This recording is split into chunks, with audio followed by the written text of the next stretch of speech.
Hi everyone, this is Brad. Today we're taking a look at the activity dashboard in Google Drive. It's only available in Docs, Sheets, and Slides, and only for G Suite Business and Enterprise users, so not your personal accounts, think school accounts as well.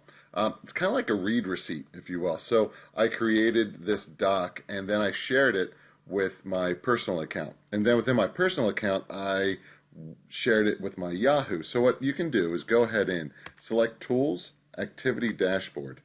Now it's going to show you when it was opened, and then you can see that, oh, who is this person in here that this was shared with?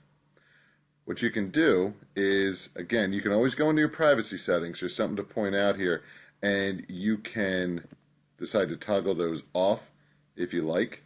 So you could do it for view history for all docs, sheets, and slides, or just for this document, as up to you.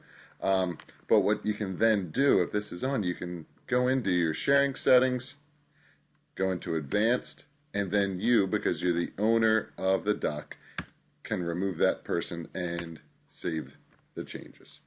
So there you go. If you do have any questions, let me know. I hope you have a great day. Take care. Bye-bye.